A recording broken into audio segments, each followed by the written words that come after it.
Hay hombres que nunca lloran, no porque no sufran, sino porque un día alguien les enseñó que llorar era peligroso, que mostrar tristeza era debilidad, que pedir ayuda era fracasar. Y entonces aprenden algo devastador.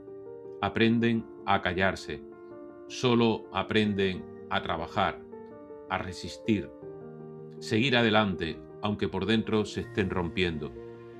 Hoy en Psique Mestiza vamos a entrar en la mente de uno de esos hombres. Vamos a llamarle, por ejemplo, Ernesto. La historia de Ernesto es la historia de un taxista de Lima, en Perú, que pasaba 12 horas al día manejando por la ciudad, hablando solo, discutiendo con personas imaginarias, repitiendo conversaciones del pasado, viviendo atrapado entre recuerdos, rabia y silencio. Pero nadie sospechaba nada, porque él, Ernesto, seguía trabajando, seguía pagando sus cuentas, pero también seguía diciendo, todo va a ir bien, hasta que un día su mente comenzó a apagarse. Y quizás mientras escuchas esto, reconoce a alguien, quizás a tu padre, a tu hermano, tu pareja, o tal vez a ti mismo. Porque millones de hombres en Latinoamérica están sufriendo depresión silenciosa sin saberlo. Hombres que no lloran, no hablan, no se derrumban en público, simplemente se desconectan de la vida. Y hoy vamos a entender por qué. Desde la psicología profunda de Carl Jung vamos a ver esa herida masculina invisible y desde ese dolor que muchos hombres sienten pero que nunca aprendieron a nombrar. Ernesto, este taxista del Perú, tiene 47 años, vive en Lima, está divorciado y tiene 2 hijos adolescentes. Maneja el taxi desde las 6 de la mañana hasta la madrugada casi del día siguiente, y cuando alguien le preguntaba cómo estaba, siempre respondía de la misma manera: cansado, no más. Pero no era cansancio, era depresión, solo que nadie se la había enseñado ni se la había mostrado con ese nombre. Porque la depresión masculina muchas veces no se ve como tristeza, se puede ver como irritabilidad, como silencio, como aislamiento, quizás como insomnio, como agotamiento, también puede ser a veces que se muestre como rabia contenida, pero sobre todo una sensación constante de vacío. Ernesto llevaba años sintiendo que algo dentro de él se estaba muriendo lentamente, pero seguía funcionando y eso lo hacía todavía aún más invisible. Su infancia explica muchas cosas de la vida de Ernesto actual. Su padre había sido militar, era una persona fría, autoritaria, incluso violento emocionalmente. En casa había una frase que se repetía constantemente: los hombres aguantan. Entonces Ernesto aprendió muy pronto a no llorar, a no hablar, a no mostrar miedo, a no ser débil. Y ahí empezó la fractura emocional de Ernesto, porque un niño necesita expresar tristeza, necesita sentirse protegido, necesita validar emociones, pero Ernesto aprendió exactamente todo lo contrario: a reprimir, a callar, a endurecerse. Y Carl Jung no habla aquí mucho de esto, de esa máscara psicológica, del arquetipo de la persona, ese personaje que mostramos al mundo para sobrevivir socialmente. Y aquí Ernesto construyó una máscara de hombre fuerte, pero debajo de ese hombre fuerte había un niño profundamente solo. El verdadero colapso comenzó después del divorcio. Su esposa le dijo algo que le atravesó el alma: nunca sé lo que sientes. Y Ernesto no supo responder, porque ni siquiera él sabía ya lo que sentía. Durante años había sido proveedor, responsable, trabajador, pero emocionalmente estaba desconectado, y cuando ella se fue, el silencio de la casa comenzó a devorarlo. Ahí aparecieron las noches largas, los cigarrillos, las conversaciones imaginarias mientras manejaba, las rutas innecesarias para no volver a casa, y una pregunta que empezó a perseguirlo: ¿para qué seguir viviendo así? En Latinoamérica muchos hombres deprimidos jamás reciben ayuda, porque siguen trabajando, siguen produciendo, siguen aparentando funcionalidad, pero por dentro están completamente desconectados de sí mismos.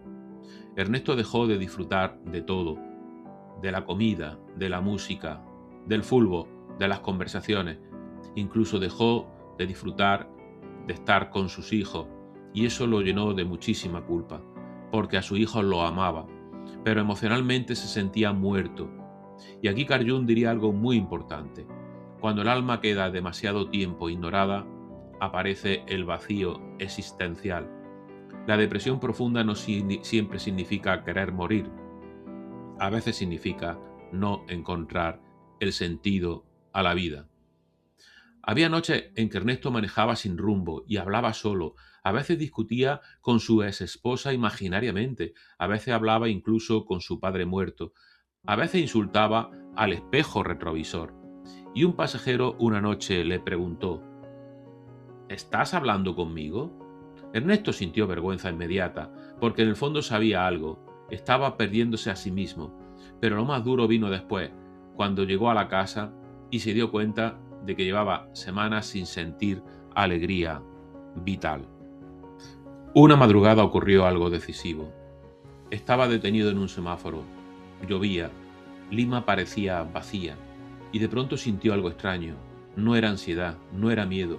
Era un vacío absoluto, como si emocionalmente hubiera desaparecido. Miró sus manos sobre el volante y no sintió nada. Ni tristeza, ni rabia, ni esperanza. Solamente sentía desconexión. Y eso lo aterrorizó, más que cualquier otro ataque de pánico que pudiera tener. Porque el verdadero peligro de algunas depresiones es dejar de sentir vida. Carl Jung hablaba de una tragedia psicológica masculina. Muchos hombres sacrifican su mundo emocional para sobrevivir socialmente. Y luego, décadas después, no saben quiénes son realmente.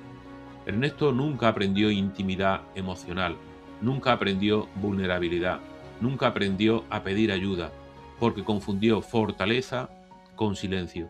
Y aquí aparece algo profundamente latinoamericano: la masculinidad basada en aguantar, en producir, en resistir, aunque por dentro el alma se esté rompiendo. Un domingo su hijo menor lo visitó y ocurrió algo inesperado. El chico lo miró y le dijo: «Papá, ya no pareces tú». Esa frase lo destruyó, porque llevaba años escondiendo ese dolor. Pero por primera vez alguien lo veía. Y entonces ocurrió algo que no pasaba desde su adolescencia. Ernesto empezó a llorar. Muchísimo. No silenciosamente. Lloró como alguien que llevaba 30 años aguantando demasiado. Y ahí empezó todo. Fue cuando Ernesto llegó a terapia, obligado por su hija, molesto, escéptico desde luego, con la típica frase masculina: «yo no creo en estas cosas». Pero la psicóloga no empezó hablando de depresión, empezó preguntándole: «¿cuándo fue la última vez que te sentiste querido?». Y Ernesto se quedó callado. Mucho tiempo, porque nadie le había hecho una pregunta así jamás, y lentamente empezó a recordar. Y empezó a recordar su infancia, sus miedos, su necesidad de aprobación, su padre cómo lo humillaba, sus emociones reprimidas, y entendió algo devastador: toda su vida intentando merecer amor a través del sacrificio. Carl Jung decía que aquello que reprimimos regresa convertido en síntoma. Ernesto reprimió tristeza, entonces apareció el vacío. Reprimió miedo y entonces apareció la irritabilidad. Reprimió vulnerabilidad y entonces apareció el aislamiento. La depresión era el lenguaje de un alma ignorada durante décadas, y poco a poco comenzó a descubrir su sombra: la rabia que nunca expresó, el dolor que nunca lloró, el cansancio de fingir fortaleza todo el tiempo. La terapia para Ernesto fue incómoda, porque sentir duele, especialmente cuando lleva años anestesiado emocionalmente.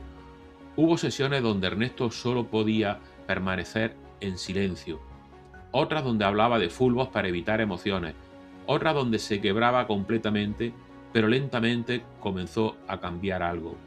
Volvió a escuchar música, volvió a cocinar, volvió a llamar a su hijo, volvió a sentirse, en definitiva, humano. y entendió algo importante. No era débil por sentir, simplemente era humano. La depresión también había destruido su sentido de identidad. Él no sabía quién era fuera del trabajo, y eso es muy común. Muchos hombres en Latinoamérica construyen toda su identidad alrededor de producir, pero cuando el trabajo termina, llega y queda el vacío. Entonces la terapia empezó a enfocarse en otra pregunta. ¿Quién era además de alguien que trabaja? Y esa pregunta cambió su vida. Meses después ocurrió algo simbólico. Ernesto volvió al malecón de Lima, un lugar donde antes llevaba a sus hijos pequeños. Se sentó mirando al mar y por primera vez en muchos años sintió paz. No felicidad perfecta, no euforia, simplemente paz. Y entonces entendió algo profundamente junguiano. A veces la depresión no aparece para destruirnos. A veces aparece porque llevamos demasiados años viviendo lejos de nosotros mismos. Quizás tal vez conozca a un hombre como Ernesto, ese que siempre dice estoy bien, pero cada vez habla menos, cada vez duerme menos, cada vez se aísla más, cada vez parece más vacío. Y quizás tú también creciste creyendo que sentir era debilidad. Pero escucha esto con atención. El silencio emocional también enferma. Reprimir emociones no te hace fuerte, te hace invisible para ti mismo. Y te voy a dar para terminar unas soluciones terapéuticas reales que debiera de basar cualquier relación psicoterapéutica. Habría que trabajar la terapia psicológica especializada en traumas, en masculinidad emocional y sobre todo trabajar la psicología profunda. Hay que aprender a gestionar mejor las emociones. Hay que enseñar de nuevo esa alfabetización emocional. Nombrar las emociones reduce desde luego el sufrimiento interno. Ayudar a trabajar en terapia a romper el aislamiento, porque la depresión masculina ama el silencio. Reconectar con propósito, que no sea solamente el tema de ser productivo. Permitir la vulnerabilidad es fundamental, porque sentir no destruye la masculinidad. Y sobre todo, muy importante, revisar la herida de la infancia, porque muchos hombres deprimidos fueron niños emocionalmente abandonados. Ernesto todavía tiene días difíciles, todavía hay noches silenciosas, todavía existen heridas, pero ya no maneja hablando solo con fantasmas del pasado. Ahora entiende algo distinto. Durante años creyó que ser fuerte era aguantar sin sentir, pero descubrió una verdad muy importante, muy profunda. La verdadera fortaleza comienza cuando un hombre deja de huir de sí mismo. Y quizá hay muchos hombres escuchando esto ahora mismo y que llevan demasiado tiempo sobreviviendo en silencio. Esto ha sido Psique Mestiza, donde exploramos las heridas invisibles de Latinoamérica para transformar el dolor en conciencia. Y recuerda, a veces el hombre que más sonríe es el que más necesita ayuda.